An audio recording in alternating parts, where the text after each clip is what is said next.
이 반시전은 제목 밑에다가 이렇게 써놔. 이건 뭐냐면 이렇게 알아도 가족사 소설이야. 이 가족사 소설의 대표적인 게 우리가 수특에서 배운 게 뭐냐면 창선가미록이야. 이 여러분 창선가미록에 보면 여러분 거기 아버지 있고 부인 3명 있고 거기에 각각 아들 있고 알았죠? 딸 있고 그래서 결국 큰 첫 번째 부인이 자기의 아들이 큰아들 아니야.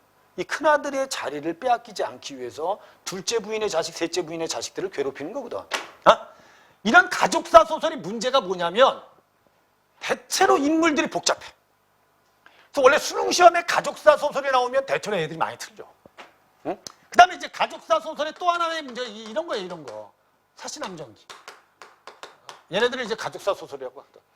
이거는 이제 뭐 때문에 생긴 거냐면 이제 원래 이제 우리나라가 조선시대 때 뭐가 있었지? 축첩제도라는 게 있어. 축첩제도. 이제 부인이 있는데 첩을 많이 둘 수 있거든. 그러니까 대부분 첩들이 들어와서 부인을 시기하는. 알았죠? 이런 걸 이제 뭐라고 하냐? 첩 간의 갈등. 뭐 이런 게 나오죠. 그래서 대부분 여러분 옛날에는 장자, 쉽게 말하는 큰 아들의 권위를 지키기 위해서 갈등하는 경우도 있고, 그 다음에 처첩 간의 갈등이 나타나는 가족사 소설도 있어요. 그러니까 지금 여기 나와 있는 반시전은 거의 얘하고 유사하다고 생각하시면 됩니다. 얘하고 유사한 겁니다. 이 소설을 다 안 읽었다고 해서 여러분 나머지 줄거리를 추리하지 못한다. 충분히 할 수 있는 소설입니다. 지금부터 장면을 내가 설명해 줄 테니까. 이왕이면 여러분 나온 작품이니까 알아는 둡시다. 알았죠? 나온 작품이니까. 이거 여러분 틀린 사람들은 왜 틀렸는지는 알아야 되지 않겠어? 명나라 중국 배경 양부인이 있어요. 거기 삼형제가 있습니다. 위윤이 있어요. 위윤한테 반시라는 아내가 이 주인공 아니겠어요? 얘 주인공 아니겠어요? 그죠? 반시전인데. 그 다음에 거기 아들이 있어요. 여기까지는 다 뭐 긍정적 인물이라고 봐야 되고. 알았죠? 여기 이제 위진이 있고 위진의 아내는 처가 채씨가 있고 위준이라는 막내가 있고 막내의 처는 맹씨입니다. 근데 결국 반씨를 모해하자 양부인이 채씨를 친정으로 보내버리고 채씨의 부친인 채승상은 이 집하고 무슨 집안이? 사둔지간 아닙니까? 사둔지간.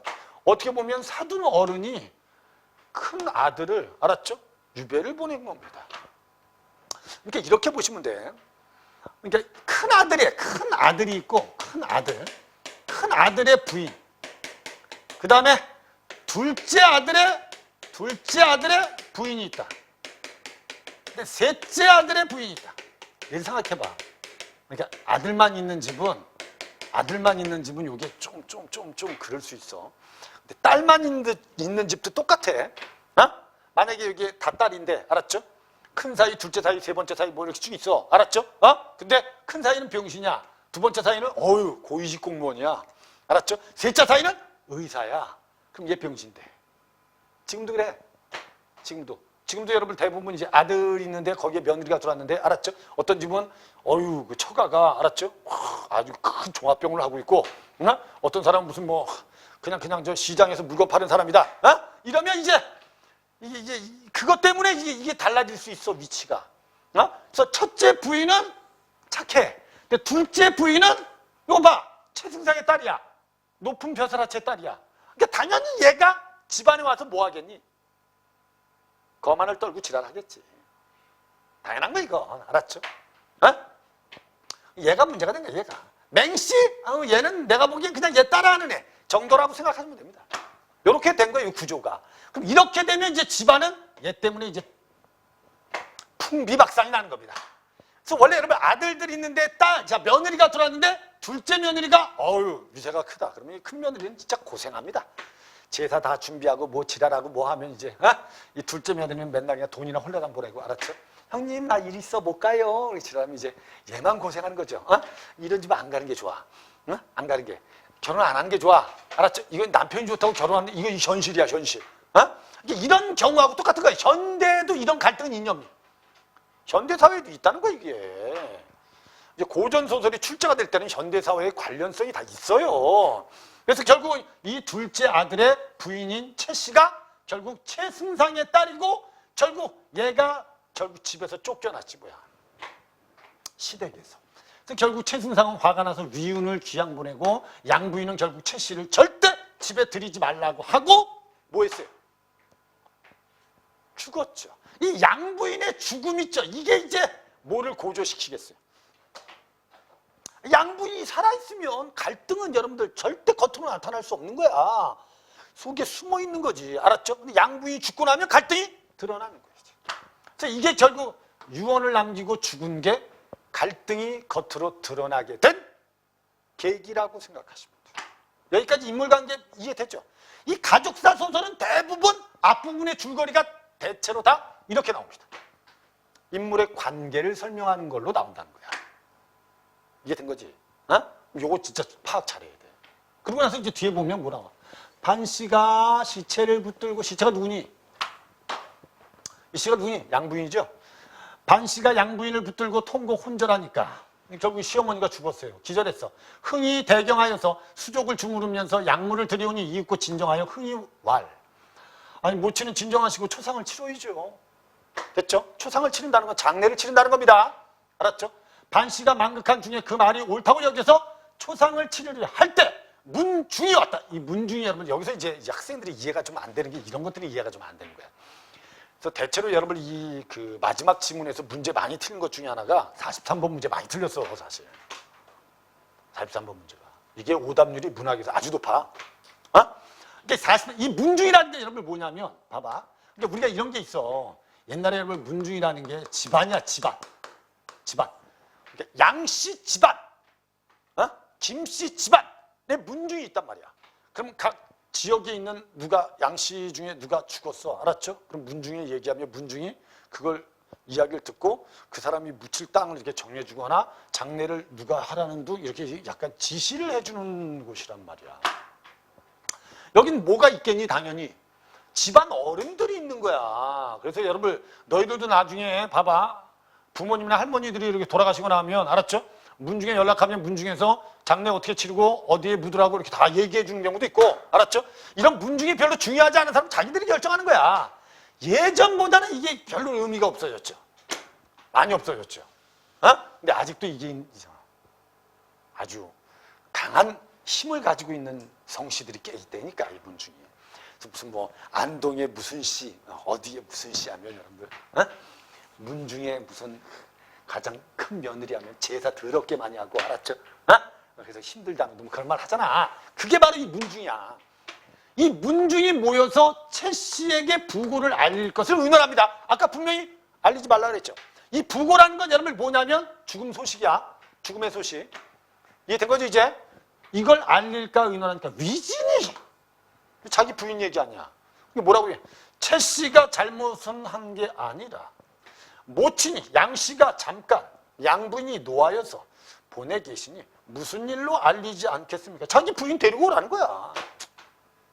문중한테 집안 어른들이 모여 있는데 알았죠? 어? 야 최 씨한테 이거 야 부고 알려야 돼? 알리지 않아야 돼? 아 이거 당연히 알려야죠. 내 부인인데 이런 뜻이야 이거. 그랬더니 밑에 즉시 시비를 불러 말하기를 최 씨의 집에 가서 부고를 전하되 상복을 입기 전에 오라고 하라. 그렇지 않으면 부부의 인연을 끊겠다. 이건 협박하는 게 아니야. 협박하는 게 아니고 빨리 와. 이런 뜻이야 이거. 야 원래 우리가 여러분 초상을 치를 때 먼저 첫 번째 의식이 뭐니? 뭐 입는 의식하니? 상복을 입는 의식. 상복을 입으면 뭐가 이제 치러지는 거지? 장례가 시작되는 거야. 장례 의식이. 어? 그러니까 장례 의식이 시작되기 전에 반드시 와라 라고 전하라는 거야.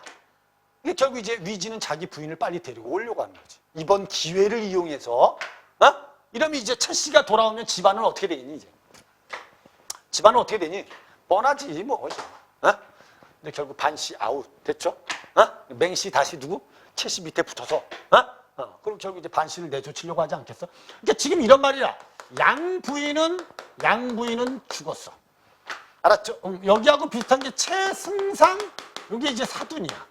이해됐죠? 여기에는 지금 세 아들이 있어. 위윤이 있고 위진이 있고 알았죠? 그 다음에 또 하나 뭐였지? 위윤과 위진과 또 뭐였니? 위준이었지 그죠? 이름도 비슷비슷하니까 됐죠? 이렇게 돼 있어. 여기 반씨 있고 반씨 여기 아들 흥이 있고 됐죠? 여기 최씨 있고 여기 맹씨가 있다. 이렇게 돼 있잖아, 그죠? 얘는 지금 유배, 됐죠? 지금 이런 상황이란 말이야. 그럼 결국 이 사람 죽고 결국 장례를 치르면서 얘가 결국 집에서 쫓겨났다가 다시 돌아오는 거야. 그러면 당연히 여러분들 이 갈등은 엄청나게 심해질 수밖에 없어. 뻔한 거야. 이 소설은 다 안 읽어도 뻔해. 그럼 당연히 여러분들 얘가 돌아와서 이 사람과 이 아들은 결국 집에서 쫓겨날 거야. 이해된 거죠? 그리고 고생할 거야. 나중에 유배 갔던 누가? 이 남편이 돌아오겠지. 알았죠? 가정의 질서 확립, 뭐 이런, 결말은 뻔한 거야, 이런 거. 그러니까 이런 소설을 읽으면 어느 정도 결말이 추리가 가능해야 된다는 거지. 이게 됐죠? 이제 인물 파악 이해되죠? 그래서 여기까지가 이제 반 씨가 뭐라고 얘기해? 반 씨가 시체를 붙들고 이렇게 해서 결국은 부고를 전하고 빨리 최 씨를 데리고 오라고 하고 뒤에 차설. 이거 뭐 할 때 쓴 거지? 장면 전환할 때 쓴 겁니다. 차설은. 위진이 크게 놓아여 말하기를. 반 씨는 어떤 사람인데 이 자기 형수를 이렇게 부른다는 거지? 말이 안 되는 거예요. 사실은. 이 형수 무시하는 거야, 이 새끼.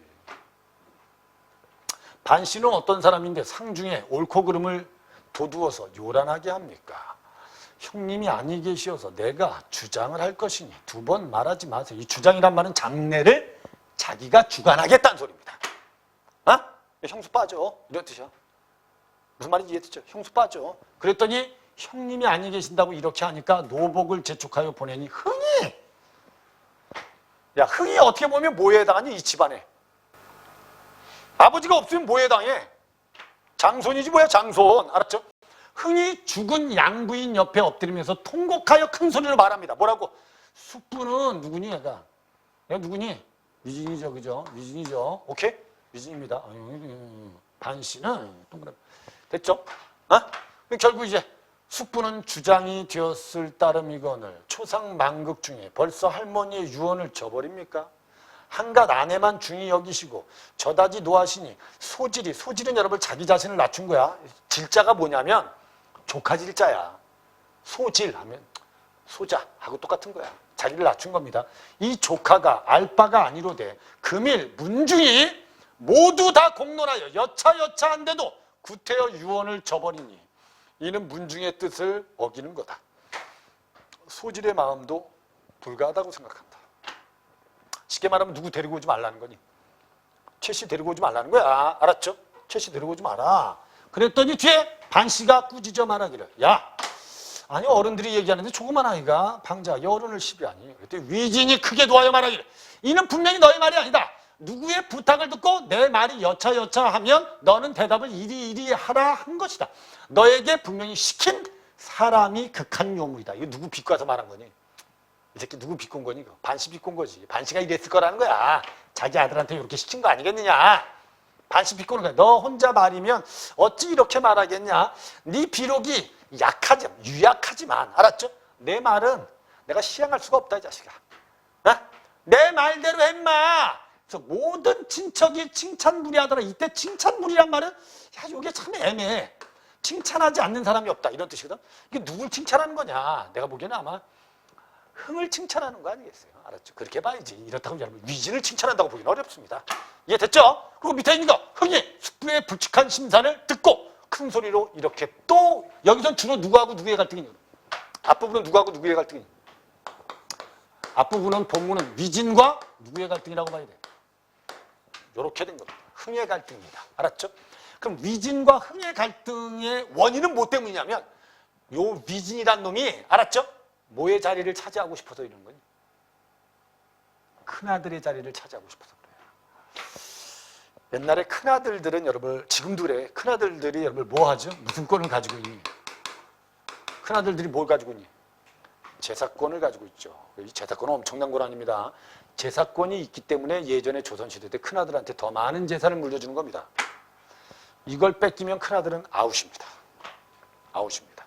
그래서 원래 여러분 큰아들이 죽으면 그 재산은 누가 하게 돼 있어요? 주장 밑에 있는 아들, 큰 손자가 하게 돼 있는 겁니다. 원래. 이해됐죠? 우리 대부분 그래서 장자의 권위로 내려가는 거 아닙니까? 그래서 아까 소질이 사는 바를 어른에게 배운 바라 하시니 말씀이 옳지 않습니다. 옳으면 따를 것이요. 비록 어른의 말이라도 부당하면 따르지 않을 겁니다. 할머니의 상사를 당하였어도 부친이 삼천리 밖에 상변을 알지 못합니다. 근데 결국 이 변을 당한 걸 지금 초상을 어머니가 죽은 걸 알았죠? 할머니가 죽은 걸 아버지는 모른다는 거야. 장면 이해되지 이거? 할머니 죽은 걸 아버지는 모릅니다. 또 발상도 못하오니 비록 아니 계시나 요게 중요한 말. 장자 장손이 발상함은 요게 아버지가 없으면 내가 하는 거 아닙니까?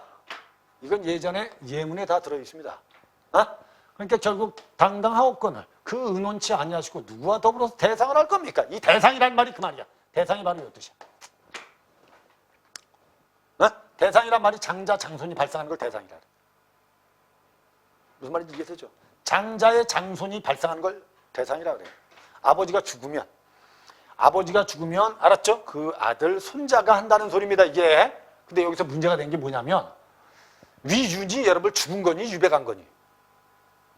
그러니까 이게 또 안 된다는 거야 위지는. 네 아버지가 안 죽었잖아 자식아. 근데 네가 무슨 대상을 해 임마. 이렇게 된 거야 이제 위진하고의 갈등이. 알았죠? 그럼 얘 말도 어느 정도 말이 되고 위진의 말도 말이 되는 거예요 원래. 그래서 밑에 있는 게 위진 형제가 말하기를 됐죠? 형님이 비록 귀양살이를 하고 있으나 죽지 아니했다. 이게 중요한 말이에요.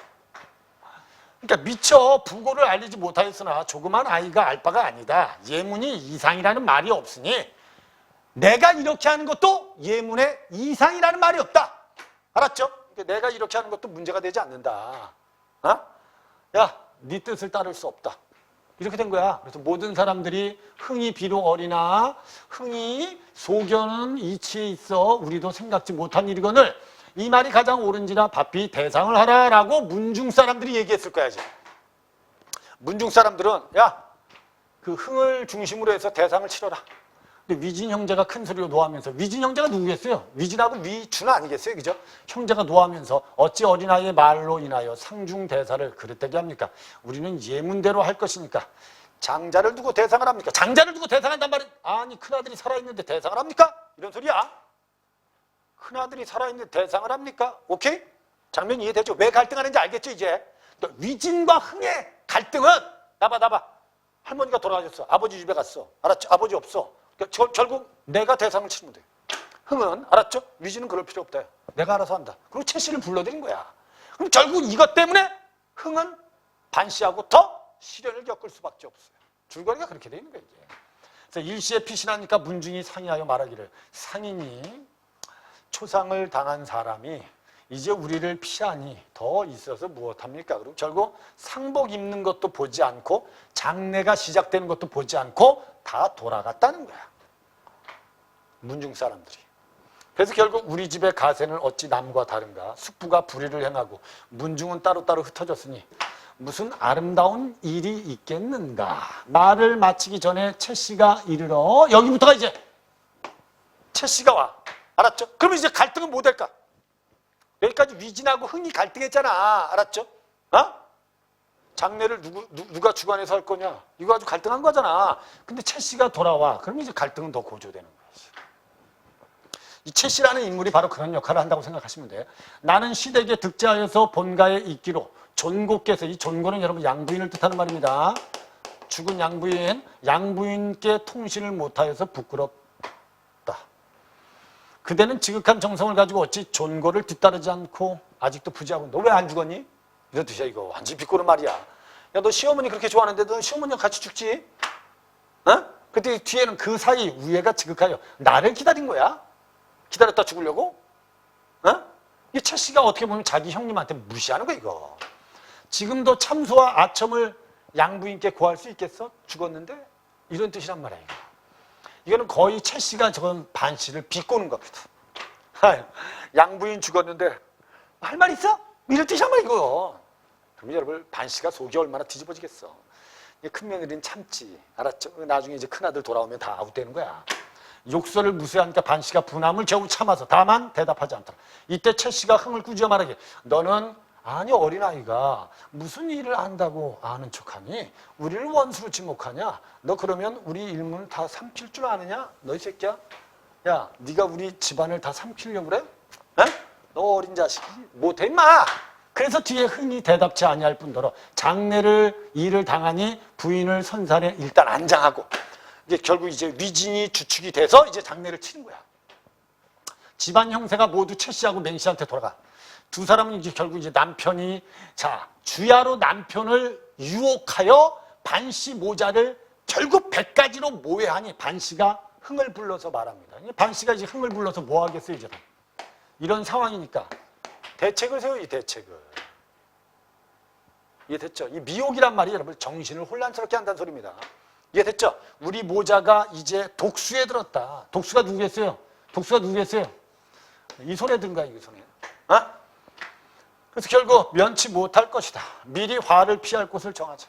결국 우리는 지금 위험에 빠졌다. 됐죠? 얘네들 소나기에 들었다. 얘네들 소나기에 들었다.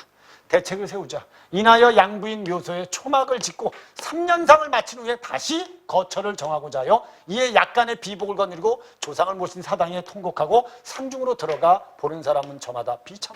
이게 어디로 간 거니? 옛날에 여러분 야야 양부인 묻힌 산소 옆에다 뭐 짓고 이렇게 초막 짓고 3년 동안 여기서 사는 거지.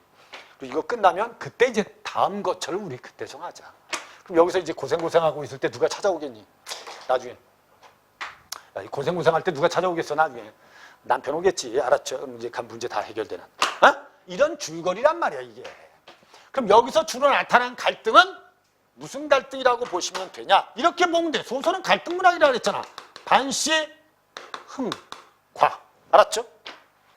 갈등 이거 아니야? 반씨하고 흥과. 됐죠? 누구의 갈등?